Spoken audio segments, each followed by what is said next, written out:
Okay, hello everyone and welcome back to Return to Bloodborne.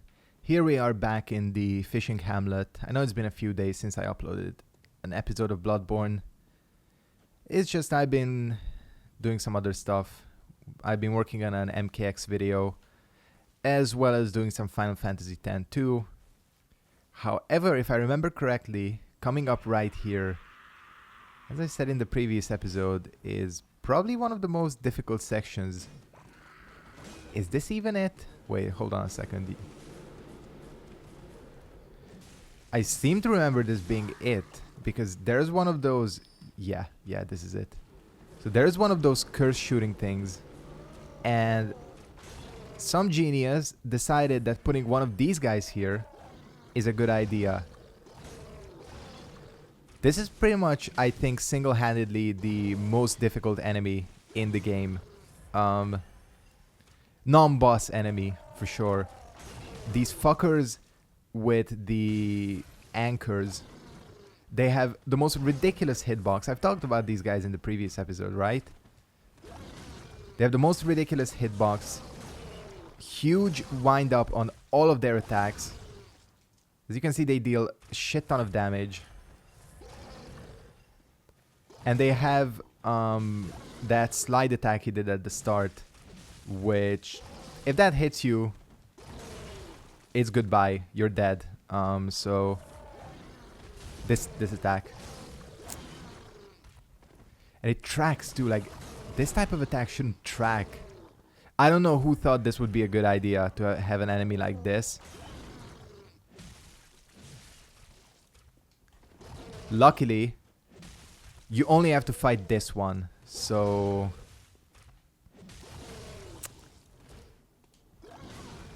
I genuinely don't know like half of his strings. Again, been playing MK. This guy doesn't have strings, but his combos, I should say. Why does he track like that? I swear if this guy kills me, I'm gonna be so pissed. No! Okay, I got the heal off. Can I Molotov him? Okay, that doesn't do much. Are you fucking kidding? I hate this enemy so much. He's doing it again. I swear this is a boss in and of itself.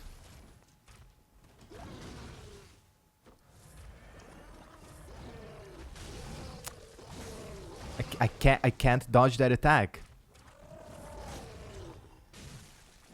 Just kill him. Thank you. Man, I hate this enemy. I hate him so much. Again, thank fuck this is the only one we have to fight. Now, all I gotta work on is not die to this thing. Which I'm currently... Okay, there we go. Fuck, I actually made it through. You can't even imagine how much I struggled with this section the first time I came through this DLC. I was like, are they serious with this? Oh, did I? Oh, no, there's an actual gap there. I thought I clipped through the environment, but no, I didn't. I think coming back here... I swear there was something there. Maybe it's the other treasure? Yeah. So, if I remember correctly, this should lead us to a lamp. Got a bloodstone chunk. I think I only need a couple more to upgrade the whirligig saw as well. Again, I want to upgrade that thing as well. First of all, seems like a fun weapon. Second of all, if this does really badly against the Orphan of Cause, I can just move on to the saw and do it with that. Yeah, Simon is there. Okay, good. Let's go and talk to him.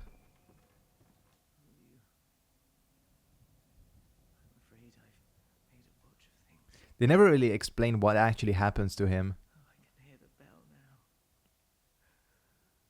Oh, yeah. It's, yeah, I remember.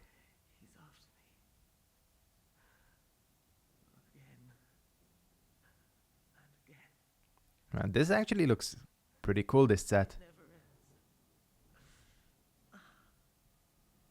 Not sure if he dies right here.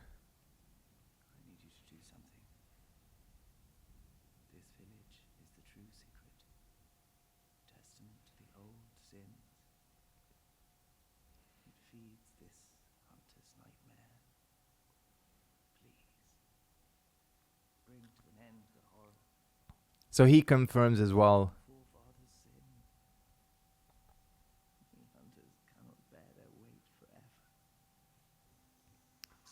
And I'm getting a phone call.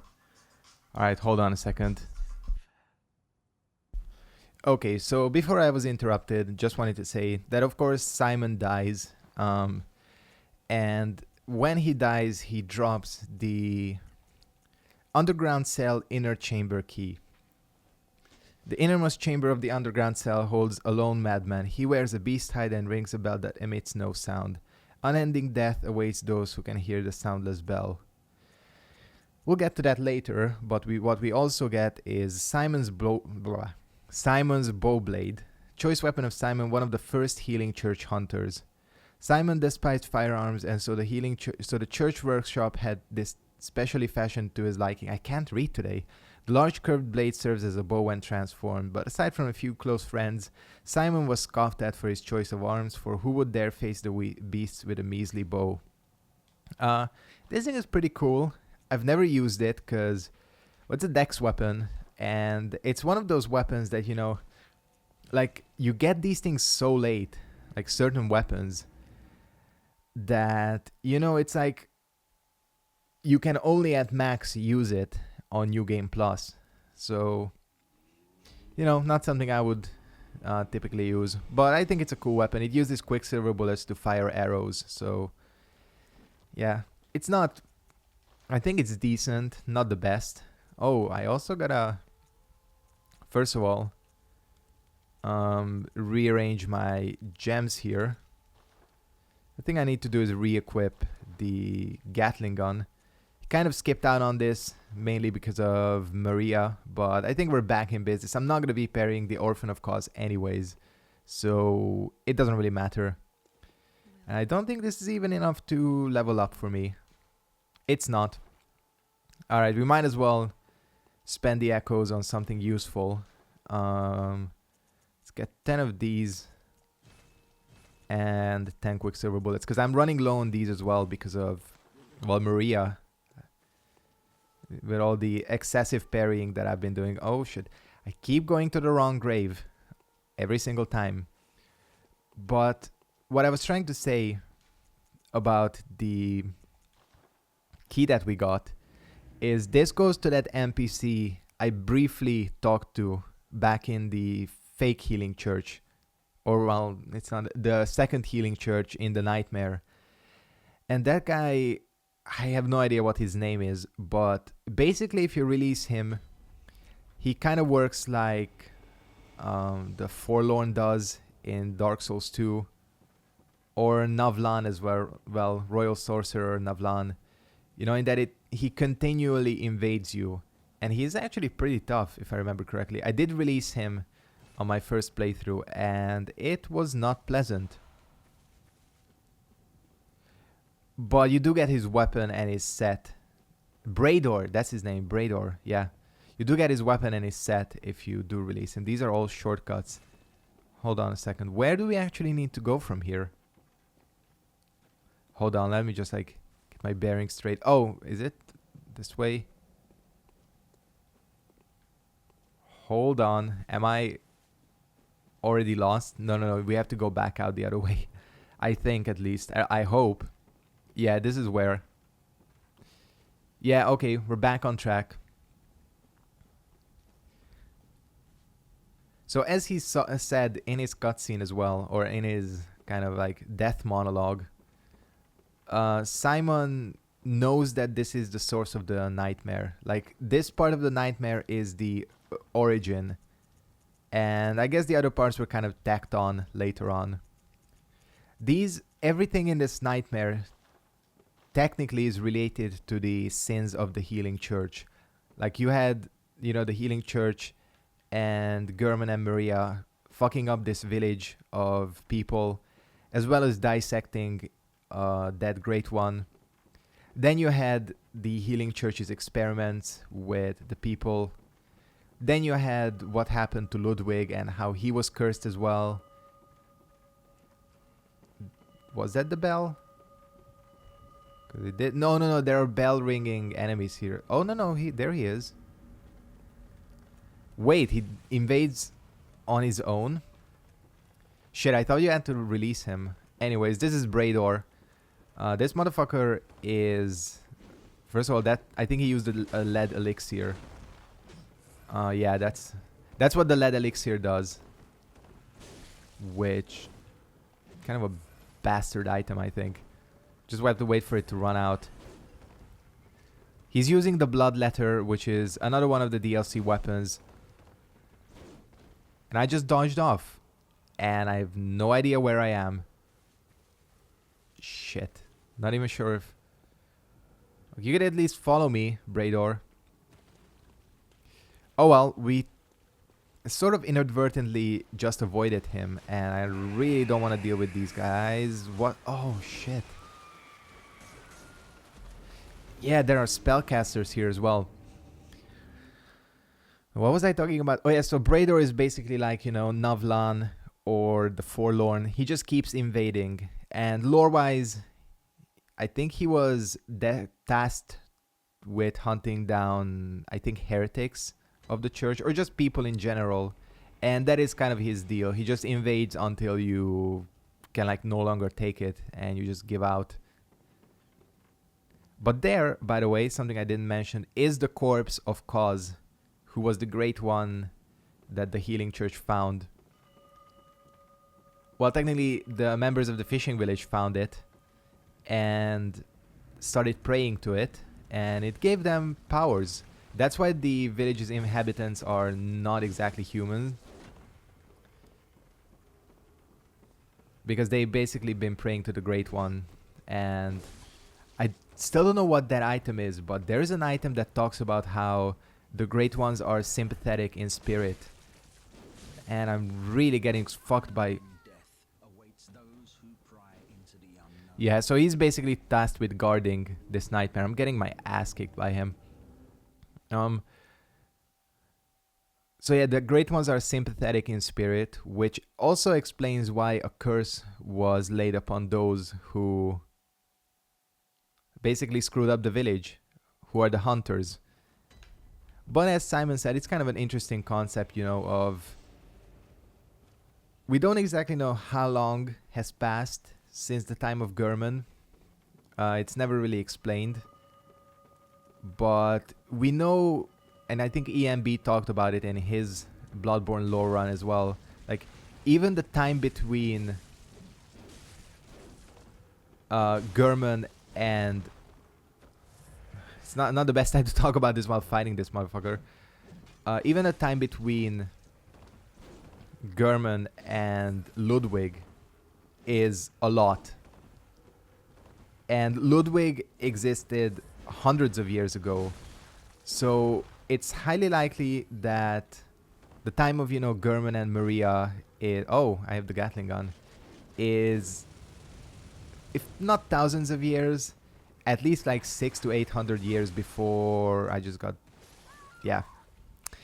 Man, I don't think I even fought this guy the first time around. I just went ahead and killed him.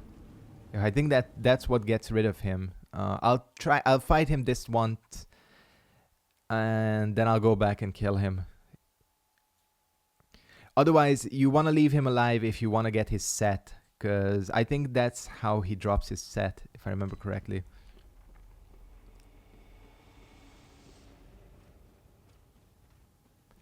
But yeah, so this, like, all of this happened probably, like, I would say 600 to 800 years before now, present day. So yeah, it's been like many generations of hunters, and they're still paying for the sins committed by... Man, how much stamina does... Your typical Bloodborne NPC, you know, fucking loaded on stamina. I'm not gonna let you drink. Oh, he still drinks. Doesn't give a fuck. It's really... First of all, again, this is not a weapon you see often. Second of all, as you know, the Bloodborne NPCs cheat like hell. And I'm pretty sure that this weapon is supposed to frenzy him, but he's probably immune to it. The deal with this weapon is when you have it in that transformed state, basically it's like a mace, and you stab it into yourself, and that's where it gets that blood crystal at the end. And it takes a bit of your health off, and I think attacking with it after causes frenzy, if I'm not... Maybe it's just that one special attack, because it has like this AoE blast attack. Maybe that's the only thing that causes frenzy, but honestly not sure. Let's try the other version of this weapon. Actually might work out. Or not. Maybe if I can outrange him. I could technically outrange him with this. Oh, you know what? This might be the solution. Yeah, because as the lead elixir fairly warns in the description, gives you poise, but it does not actually change your defense. Yeah, we get the bloodied armband, which I'm not gonna farm for this set, because aside from the headpiece, I don't think it actually looks that good. Braidor donned a compatriot's beastly scalp and hide while still moist with blood. Most of the blood stains on blah blah blah. So this is the guy that we read about in the first part of the DLC, how people in Yharnam like that story of the foreigners who chased the beast to Yharnam, and I think most of them were consumed by beasts, by the beast itself. And that is kind of Braidor's origin. So he is a foreigner, which kind of, explains how badass of a warrior he is, that the healing church employed him, even though now he is locked in a nightmare. So I guess, healing church still found a way to screw him over. But it's cool. I like Braidor if he wasn't such an asshole. And I really should go back and take care of him. And these guys, they have these miracles on them. And it's not technically miracles, but something like that. These are still members of the village, of course. And oh, you're so fucked. This weapon is almost too perfect to deal with this situation, isn't it? Just that R2 attack is perfect. What do these guys drop? Oh, blood vials? Damn. Kind of a bad thing that I missed out on that one.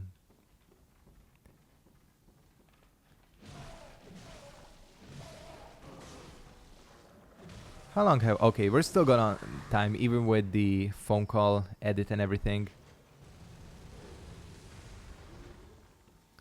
But yeah, Braidor kicked my ass.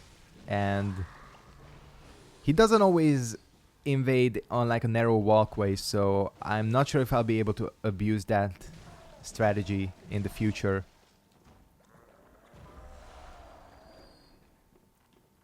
Anyways, here what we're basically doing is unlocking shortcuts back to the starting lamp. It all leads back. And there's also, of course, the path that leads to the boss, which we'll definitely not get to in this episode, but... well, the boss itself, it's something else, Pretty infamous enemy. Plus, I'm not gonna do the fight until I finish up the 2 more things we have left to do.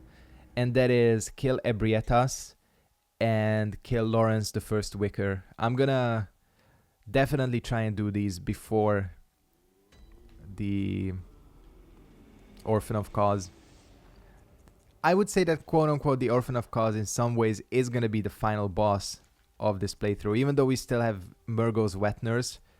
But Murgo's Wet Nurse is such a pushover that, can we really consider him or it a true boss?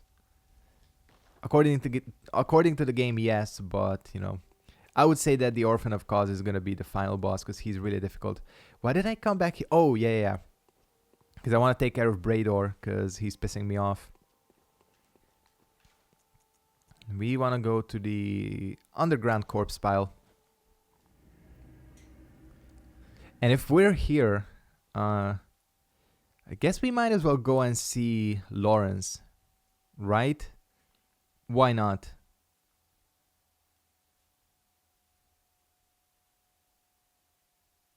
Lawrence is another one of those cases where he's dead in the real world, but still lives on in the nightmare. I think most of the characters in this DLC are in that kind of category. There's also, if I'm not mistaken, shut up, Brador. Also, wait, how do you unlock that cell? Because I'm pretty sure there's also an NPC in there, you fuck. Shit, he invades again.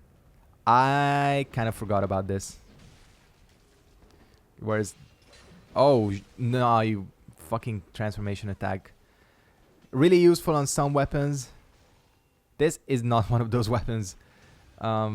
This is not the Saw Spear where the transformation attack is godlike. Hopefully he follows me down here. He's not gonna, is he? Oh, he disappears too. And let me guess. Oh no, you don't gain all your health back. That's good. I was like, if he gains all his health back.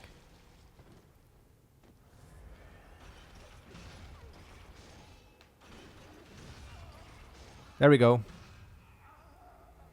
Please drop your headpiece. Wait, what did I get? I didn't even see it. Please tell me it was the headpiece. Yes, Brador's testimony. The scalp of a horrible cleric beast indicating that the hunter Brador, a healing church assassin, had killed a compatriot.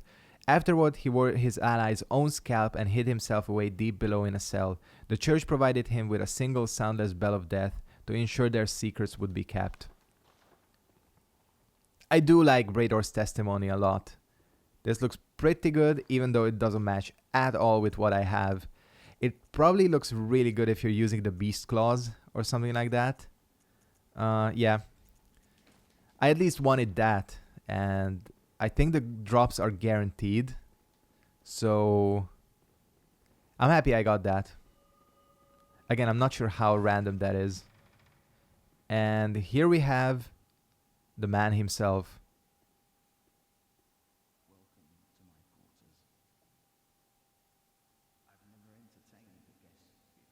Where do you shit? That's my question.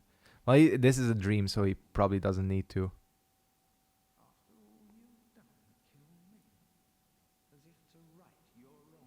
No, it's to get you off my back.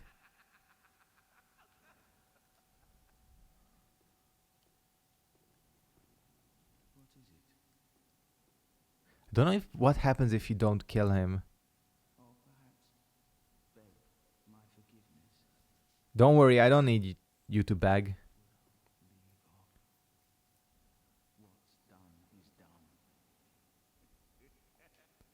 I do kind of like how he's pretty unapologetic about everything. But yeah.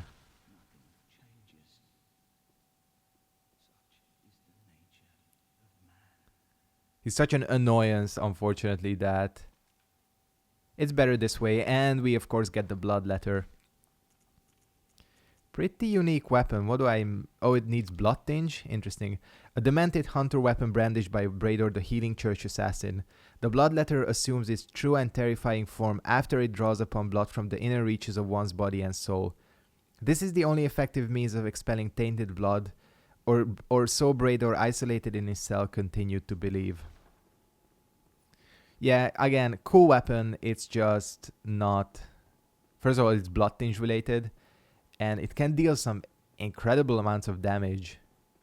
But it's pretty risky. How do we get to this guy? That's what I'm trying to remember. And it's honestly not coming to me. This actually took a lot more than I thought it would. So, well, this is not the best bonfire to get to Lawrence from. Or lamp or whatever. However, it is good to get to the guy that drops blood vials, which I might as well do. I mean, we get a couple of free blood vials. Why not? I'll take any opportunities to get some. This poor fucker is just... Well, if he wasn't carrying infinite blood vials, he wouldn't be constantly killed. He's just in a bad situation, I guess. Not that I think he minds. Now the question is, does this lead... Oh no, this doesn't lead back to the start, does it? That's a different door. It just looks similar. I still have 5 minutes or so. I think what I'm gonna do, you know what, let's run back. No, but this is such a long way. I just got blasted by a cannon. Look at the size of that thing. The fucking cannon. Oh, you know what? We're not gonna fight you. I thought that it's easier to run back to Lawrence, but it's actually a lot of distance. So we're gonna warp. Yeah, I just don't like warping in this game because of the load times, but if we have to, we'll do it. So yeah, that's the thing with Brador. You can leave him alive and farm his whole set. Or you can go and kill him if you don't want his set. Interesting character.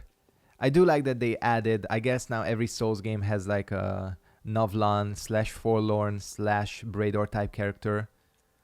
Although, well, I guess the closest thing... Which one is it? Wait, the Nightmare Church is... Oh, no, the Hunter's Nightmare. I guess the closest thing in Dark Souls 3 is the wolf in the DLC, where it can attack you, I think, 2 or 3 times, and then it appears in the boss fight. I actually thought that was a pretty cool part of the DLC. Even though, you know, some people complain that you technically do get a feel for how to fight the wolf before he even appears as a boss. However, I thought, you know, just the idea of this enemy kind of hounding you and then appearing during a boss, I think that's really cool.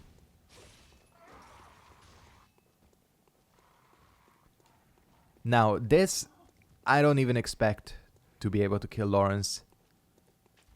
This boss, some people think he's... Oh shit, forgot about this. Yeah. I swear there's a shorter way here. It's just... Maybe if you go out and loop around, not sure. Okay, you guys just keep yourselves busy. I don't even know who that summon is, and right now, I don't care. So you can come back here after you have Lawrence's skull from the other church. And you get a little cutscene. As many people have pointed out, he does look like he's like hungover or something. He's just waking up.